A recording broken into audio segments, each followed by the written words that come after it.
प्राणावट diet में आपका स्वागत है। जय श्री रामकृष्ण। पुनर्जन्म होता है, इसके बारे में भारतीय शास्त्रों में भी विधान है, लिखा हुआ है, ऐसा सुनने को भी मिलता है। और ग्रंथों में जिन लोगों ने पढ़े हैं, सुने हैं, उन्हें पता है कि पुनर्जन्म होता है। और पुनर्जन्म होने के लिए कुछ प्रमाण होने जरूरी होते हैं, और वो प्रमाण आज आपको मैं बताऊंगा कि पुनर्जन्म कैसे हुआ।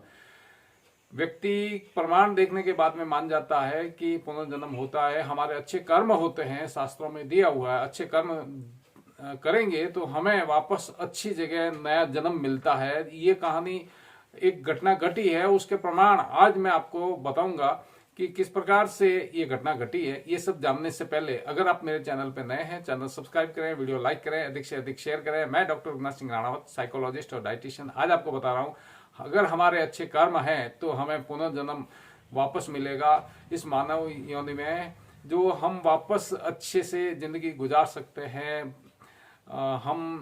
हमें किस प्रकार से रहना है, ये आचरण तो हमारे खुद के ऊपर है। हमें प्रेरणा कौन सी मिलती है, नकारात्मक या सकारात्मक। तो हमें कोशिश ये करनी चाहिए कि अगर हमें कोई गलत ज्ञान मिला है तो उस ज्ञान को हमें सुधारना चाहिए, और हमें हमारा वर्तमान भविष्य अच्छा हो, और पुनर्जन्म के अंदर हम वापस अगर मानव जीवन में वापस इसी योनि में आ जाते हैं तो हमारे लिए बहुत बढ़िया रहेगा। तो अब आपको मैं सुनाता हूं जो राजसमंद जिले के अंदर जो घटना घटी है, और भास्कर ने जो इसका विश्लेषण दिया है वो आप सुनिए। जिले के नाथद्वारा से सटे परावल का मामला 25 जनवरी 2022 दैनिक भास्कर उदयपुर से प्रकाशित। पुनर्जन्म, 4 साल की बच्ची बोली 9 साल पहले जलकर मरी, कहानी सच निकली। राजसमंद। पुनर्जन्म की कहानियाँ अब तक फिल्मों में ही देखने को सुनने को मिलती है, लेकिन राजसमंद में एक ऐसा मामला सामने आया है जिसमें बच्ची के पुनर्जन्म का दावा किया गया है। 4 साल की बच्ची अपने पुनर्जन्म को लेकर जो बातें कही है, उससे माँ बाप से लेकर रिश्तेदार और गांव वाले सब चकित हैं। पहली जिंदगी में उसकी मौत कब कैसे हुई ये बच्ची सब बताती है। दैनिक भास्कर की टीम राजसमंद पहुंची और बच्ची के माता पिता के साथ लेकर उसके पिछले जन्म बताए परिवार से बातचीत शुरू की। कहानी शुरू होती है नाथद्वारा के सटे गांव परावल से। रतन सिंह चुंडावत की 5 बेटियां हैं। वह एक होटल में नौकरी करते हैं। पिछले 1 साल से उसकी सबसे छोटी बेटी किंजल 4 बार बार अपने भाई से मिलने की बात कर रही थी।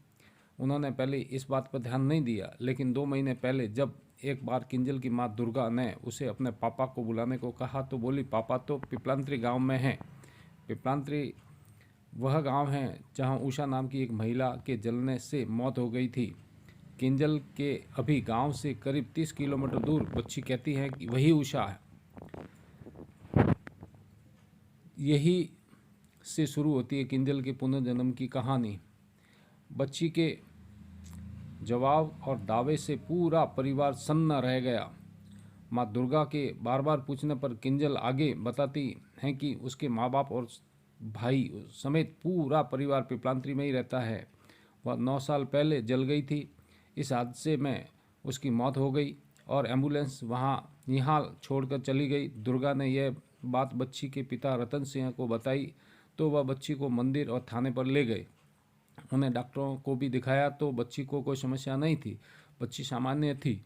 बस वह बार बार अपने पहले जन्म के परिवार से मिलने की जिद करने लगी। किंजल ने बताया कि उसके परिवार में 2 भाई बहन हैं, पापा ट्रैक्टर चलाते हैं, पीहर पिपलांत्री और ससुराल ओडन में है। किंजल की कहानी सुनकर उषा के भाई मिलने पहुंचा और रोने लगी। किंजल की कहानी जब पिपलांत्री के पंकज के पास पहुंची तो वह परावल आया। पंकज उषा का भाई है। बकौल पंकज जैसे ही उसे देखता तो किंजल की खुशी का ठिकाना न रहा। फोन में माँ और उषा का फोटो दिखाया तो फुट फुट कर रोने लगी। 14 जनवरी को किंजल अपनी माँ, दादा सहित परिवार के साथ पिपलांत्री पहुंची।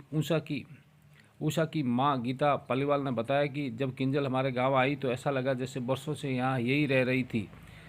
जिन महिलाओं को ये पहले जानती थी उससे बात की। तो आपने देखा होगा कि किस प्रकार से दैनिक भास्कर ने पुनर्जन्म की कहानी को प्रकाशित किया है। और ये खबर आपको भी जानकर पता चलेगा कि हमें ऐसे कर्म करने चाहिए ताकि हमारा जन्म भी वापस इस मनुष्य जीवन में हो, नहीं तो हमें 84 योनियों के अंदर भटकना पड़ेगा। तो कोशिश हो कि आप अच्छे से भक्ति कीजिए, अच्छे से कर्म कीजिए, कि प्रभु की चरण मांगिए ताकि आपको मोक्ष मिले, आप मस्त रहें, स्वस्थ रहें। कोई सार्थक टिप्पणी करेंगे तो सार्थक टिप्पणी का जवाब दूंगा। मिलते हैं नए अपडेट वीडियो में, तब तक के लिए जय हिंद, स्वस्थ रहें, मस्त रहें।